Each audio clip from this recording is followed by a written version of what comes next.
Today's topic, why you should never, I repeat, never wait for job offers again. I am your host. Now, most people sit around in suspense after a final job interview, and this is, in fact, a waste of time and energy, okay? One of the most unproductive things a person can do in life is to sit around waiting in suspense for another party to take action. It drains your emotional energy, making you question your value and creates unnecessary stress. You will wonder, how long will it be? How long will it be before I hear any feedback? Will I get the job? How long should I wait before following up? Okay.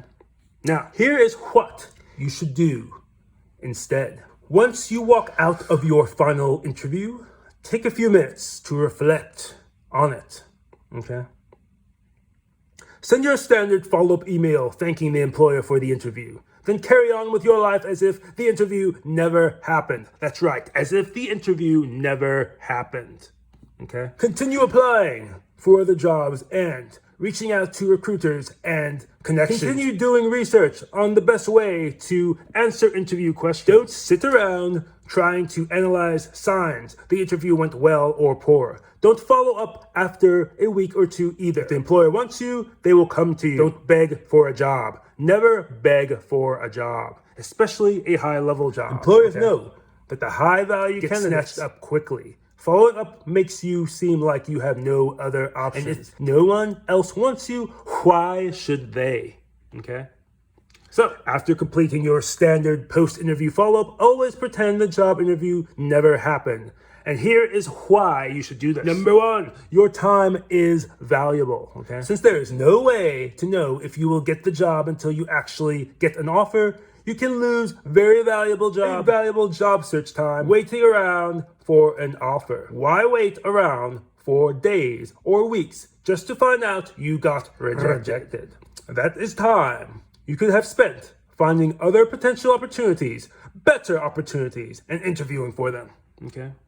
Now, no matter what your position is in a situation, you should always be focused on manipulating that situation to your advantage. By continuing your job search, you are taking control of your future and staying productive, busy, and mentally sharp. You are also positioning yourself to potentially have more than one job offer down the road, okay?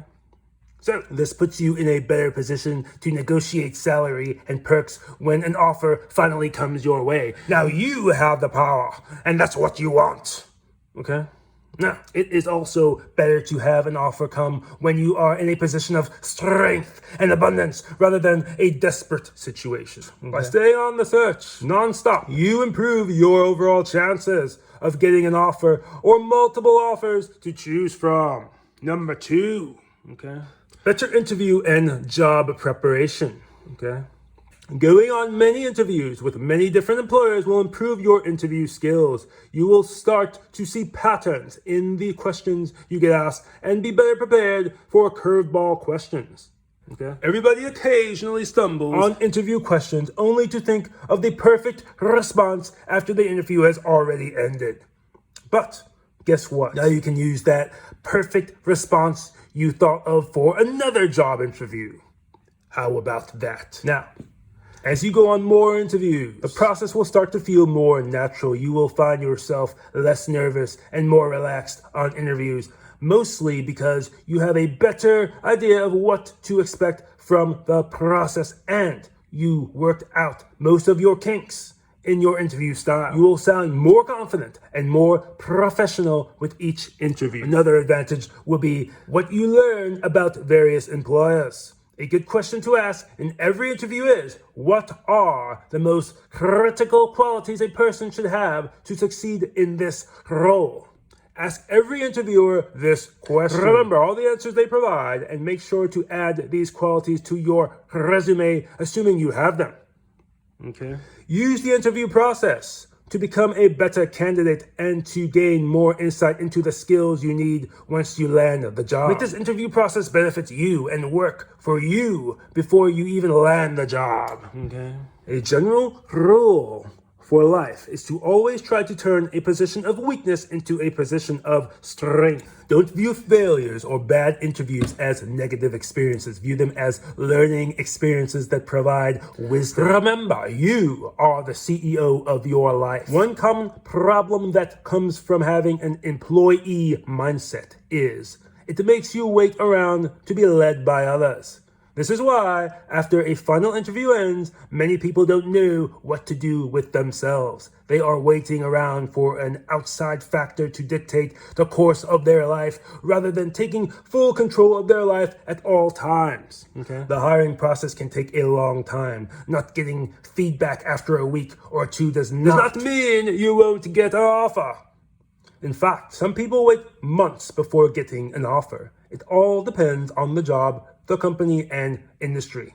At the same time, some people get told during their final interview that they have the job, only to find out later they were rejected. Okay? Never wait around for anything or anyone. The wise person knows that time is your most valuable resource on earth. Don't waste it waiting around for maybes. Keep going until you land a job. And once you find a job, immediately start planning for your retirement. Now, ultimately, almost every job in the rat race will keep you underpaid. I have a video about that as well. Using your job to support your path to financial freedom is the wisest use of your time. Please like and subscribe and comment below. Cheers.